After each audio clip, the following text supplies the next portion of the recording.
सेवा ही मेरी पहचान, शंकर सुनेजा, पैनल नंबर 26।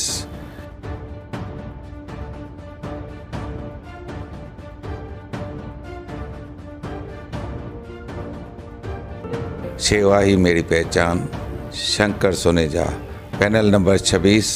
स्वच्छ भारत, स्वच्छ भारत, स्वच्छ भारत, कई समय से ये नारा सुनते चले आ रहे हैं और उसी क्रम में न जाने कितने शहरों को स्वच्छ शहर का पुरस्कार भी मिल चुका। हमने भी एक सपना देखा, काश मेरा उल्लासनगर भी उतना ही स्वच्छ हो, भारत के स्वच्छ शहरों में, महाराष्ट्र के स्वच्छ शहरों में उसका नाम आए। पर ये सपना शायद सपना ही रहेगा।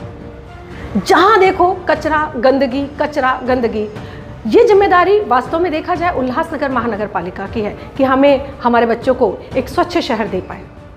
पर यहाँ जब 4 अप्रैल को उल्लासनगर महानगर पालिका बर्खास्त होने जा रही है और उसी दिन उन्होंने स्वच्छ उल्लासनगर के सपने को फिर से बेच दिया।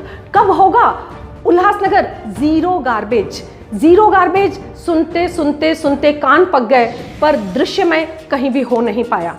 इसी क्रम में, इसी कड़ी में हम देखते हैं, एक विचारक के पास चलते हैं, उन्हीं से सुनते हैं उनकी जुबानी कि इस बारे में उनका क्या कहना है।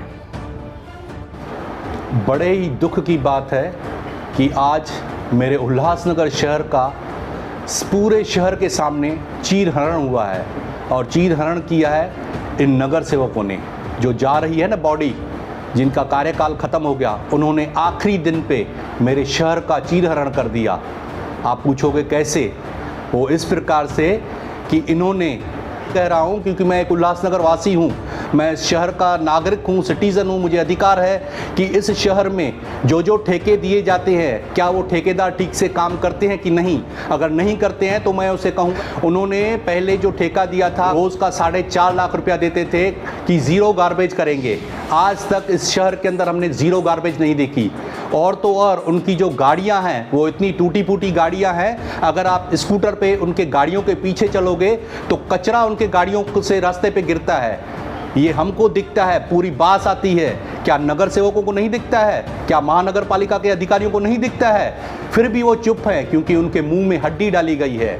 और अब आखिरी दिन, उनके कार्यकाल का आखिरी दिन, उस दिन वो लोग बैठ के और ये ठहराव पारित करते हैं। 4.5 लाख रुपया रोज़ का दिया जाता था, अब उसको डबल करके 8.25 साढ़े 8 लाख रुपया रोज़ का देंगे और उसे ठेका दे देते हैं 8 बरस के लिए। बहुत बड़ा क्वेश्चन मार्क है कि 8 बरस के लिए ठेका कैसे होता है? जब आपका दिन आखिरी है तो 8 बरस का ठेका क्यों? अगर इतनी इमरजेंसी थी शहर के अंदर तो 6 महीने के लिए एक्सटेंशन दे सकते थे। 8 बरस के पीछे कहीं ना कहीं क्वेश्चन मार्क है, जो कि हम सब समझते हैं कि 8 बरस का क्यों देना चाहते थे। और ये जो टोटल अगर आप करोगे तो 280 से 300 करोड़ का टोटल ठेका होता है 8 बरसों का। लेकिन मैं जानता हूँ ये 280 करोड़ पे समाप्त नहीं होगा, ये 400 करोड़ तक खींच के जाएंगे। कभी डीजल का भाव बढ़ गया, कभी लेबर का भाव बढ़ गया, और वो जो उनके अधिकारी बैठे हुए हैं वहाँ पे पे एजेंट पे वो उनका भाव बढ़ाते जाएंगे। वहाँ पे जो नगर सेवक है उनके प्रवक्ता बन के जनरल बॉडी में बात करते हैं, प्रवक्ता बन करके जनरल बॉडी में कोणार्क कम से नगर सेवक भी हमारे शहर के अंदर है। और सबसे बड़ी दुख और पीड़ा की बात तो ये है, खास करके कार्यकर्ताओं के लिए मैं कहूँगा कि जो पार्टियाँ ऊपर स्टेट लेवल पे एक दूसरे के विरुद्ध काम करती हैं, वो यहाँ पे इस ठेके के लिए मिल जाती हैं और मिल के वोट करते हैं, और नीचे कार्यकर्ताओं को आपस में झगड़ा करवाते हैं, मोर्चे निकालते हैं एक दूसरी पार्टी के खिलाफ। ये कैसी राजनीति है भाई? आपको पूरा अधिकार है खुद को स्मार्ट समझने का, खुद को होशियार समझने का, लेकिन लोगों को बेवकूफ़ समझने का आपको अधिकार नहीं है। ये जनता है, ये सब जानती है। यह अब उलटफेर तभी हो सकता है जब केवल और केवल जनता जागरूक होगी। जनता जागरूक होगी, चेहरे बदलेंगे और फिर सुबह होगी, फिर मेरा शहर बदलेगा, ये मैं उम्मीद करता हूँ। धन्यवाद। सभी से हमारा अनुरोध है कि अपना प्यार और सहयोग इसी प्रकार बनाए रखें।